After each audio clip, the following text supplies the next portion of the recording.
This is my 49th video on my work with OO gauge. See part 1 of this series for my reasons for getting into OO gauge when I already had a lot invested in working in N gauge and I didn't really have space available for a large, fully operational OO gauge layout.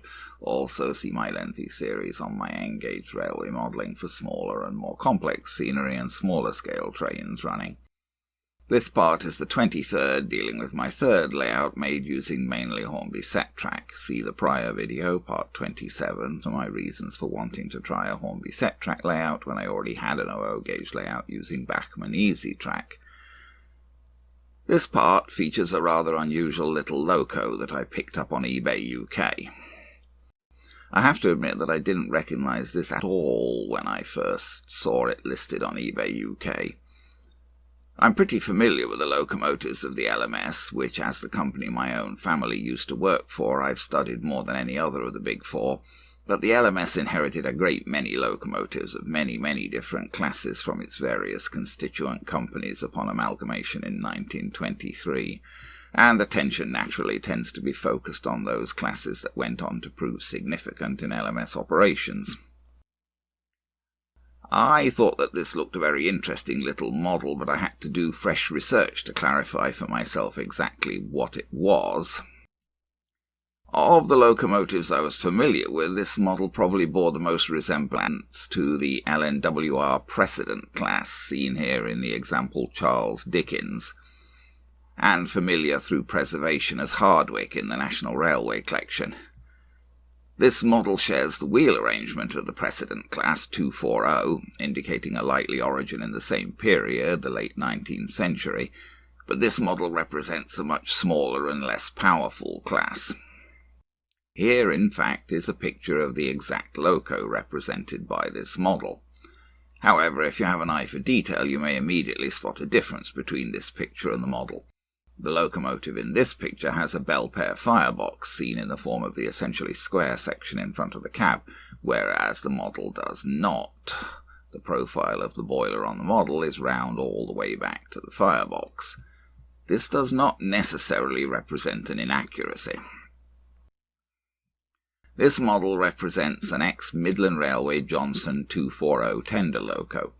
A couple of hundred or so of these were built in the 1870s and 1880s.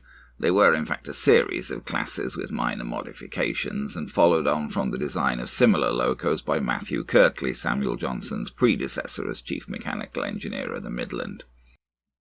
Inasmuch as this model represents LMS number 20155, it was one of the last of the class to be built at Midland's Derby Works in 1884, and was the very last of the class to survive, actually passing from the LMS to BR upon nationalisation in 1948, although it was never actually operated by British Railways and was scrapped in 1950.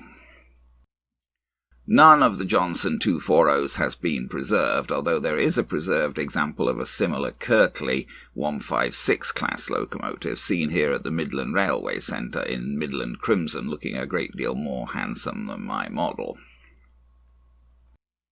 This model was built from a ratio plastic kit, and someone obviously worked to make a good job of it. I haven't tried to clean it up at all, apart from cleaning the wheels where they contact the track and the pickups and the insides of the wheels in order to improve contact. I'm not too sure about the mechanism. It runs, but I haven't so far managed to get it to run other than very jerkily on the tracks.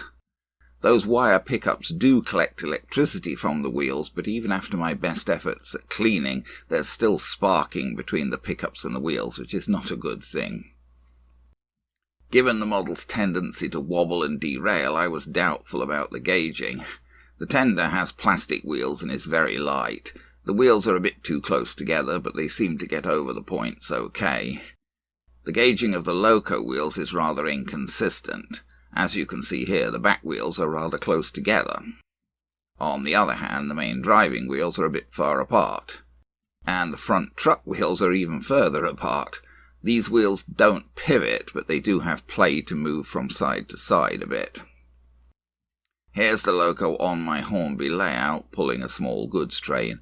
These locos were rated 1P, i.e. low-power passenger locomotives, and they were originally built in the 1870s and 1880s to serve on passenger traffic.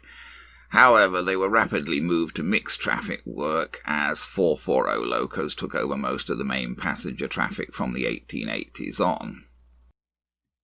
Most of them were rebuilt with Belpaire fireboxes at some point in their later lives, but I haven't been able to determine at what date the loco that bore the LMS number 20155 was rebuilt, so I really don't know at what dates it might have appeared in this configuration in LMS service, if at all.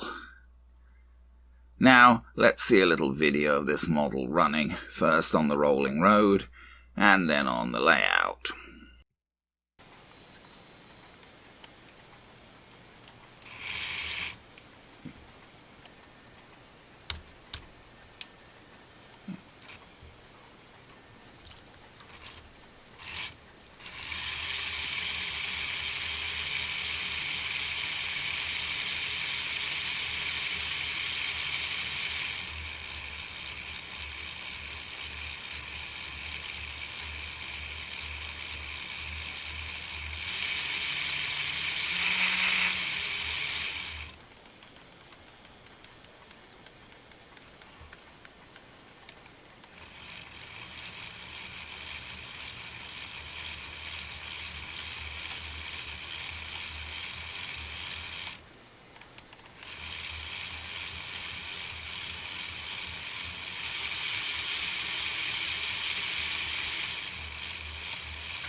Okay,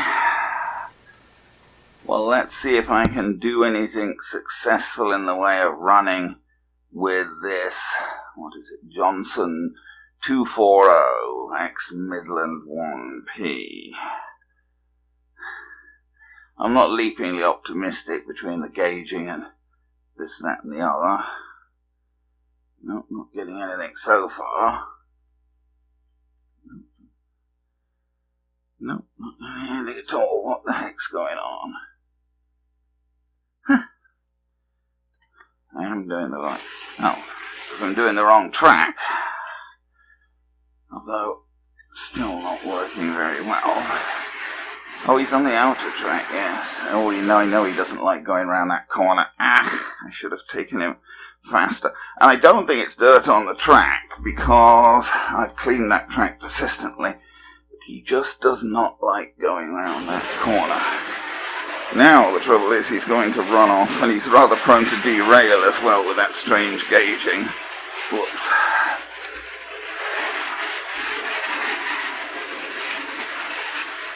Okay. Well, I'm trying not to make him go too fast, but on the other hand I'm trying to make him not go so slowly he stalls, and he particularly doesn't like that corner. I think it's something to do with turning there messes his pickups up. Although one time he just derailed on the straight when I was first testing him.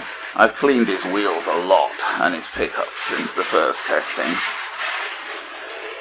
Yeah, I don't think he's ever going to run very well, frankly. But let's see if we can get anywhere if with actually coupling a couple of wagons to him. He doesn't really have a coupling on the back, which is obviously one slight problem. But we'll see what we can do. Let me do even couple to each other. Gotta have a brake van. Famous last words. The brake van is not the same make. The wagon's a Bachmann, the brake van is. I'm not sure what the brake van is actually. Now that bar on the back of the engine there is really, really high.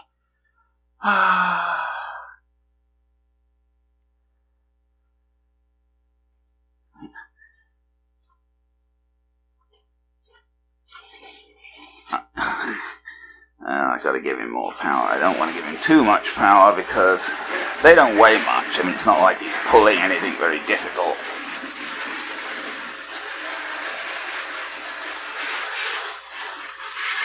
Whoa, but he runs at such irregular speed.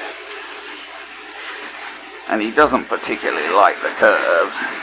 I think his pickups just don't pick up well on the curves.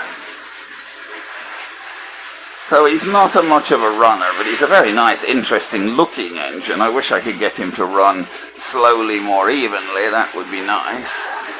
Because he really should be slow. He's really a passenger engine as well. Oh, well, he's stuck again there.